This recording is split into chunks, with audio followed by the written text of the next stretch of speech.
Hey, this is Coffee Bonsai. Today we're going to go through the full process of looking through some old photos, re-editing them, and uploading them to Instagram. I have that Chronological account. I've been going through my old photos.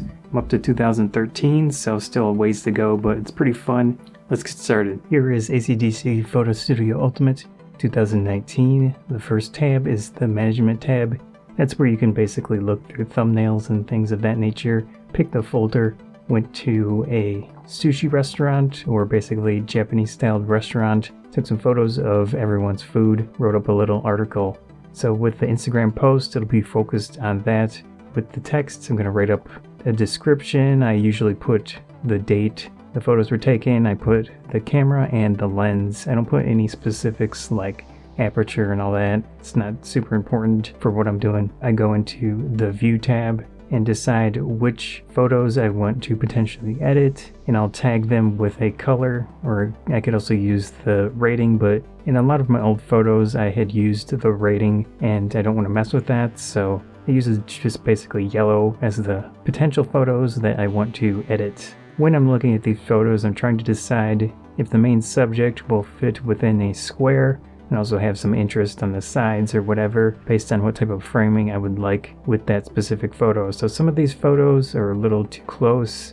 Once I have a selection of photos that I potentially want to use in the post, I will edit one single photo, crop it at the 1:1 ratio, just basic crop right in the center, and I'll adjust the settings as I like, usually a little contrast, some dehaze, all the basic controls for that Develop tab.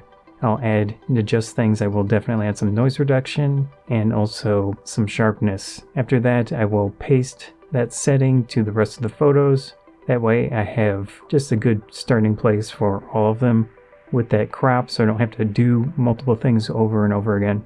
From there, I go back to Develop with all the photos and I adjust the crop for each one, deciding if it will work or if it won't work, because the framing is the most important thing for me. If it doesn't work, I will remove the tag and not use that photo. From that point, I might re-edit the photos a little bit to just in contrast and things a second time. If that's fine, I'll go into the Edit tab. From there, I add some extra pop to the photos. These controls seem to give me a little bit more of what I want in the end, so I use light EQ and also the auto levels. A lot of the time there are some other ones that I'll use, but those two seem to work really well to give me that final image that I'm looking for.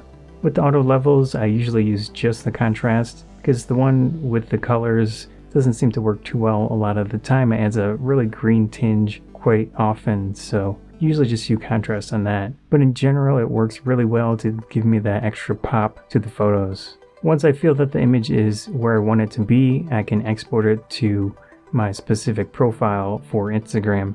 It's set up with PNG format, 24-bit, so you don't lose anything with the compression, 1080 by 1080. I think you can do a little bit larger and potentially get a better result on Instagram, but from my research, 1080 by 1080 is good enough. I go through each one using that specific profile to export that PNG. With Instagram, you're basically limited to using your phone to upload photos. That adds some complexity to this whole process. It's very strange that they decided to do that. They don't care too much about desktop, even though they've been slowly adding a few little features here and there to it. So I need to get the photos onto my phone to upload it to Instagram. In that case, there are two ways that I know of doing it. One is connecting your phone to the computer. In this case, Windows 10. I just connect it and adjust Android to act as a storage device. And in that case, I can easily just drag the images over to the phone itself. Another option is using some type of online service to push the images to, and then you can pull them to your phone through the internet. I use that a lot as well.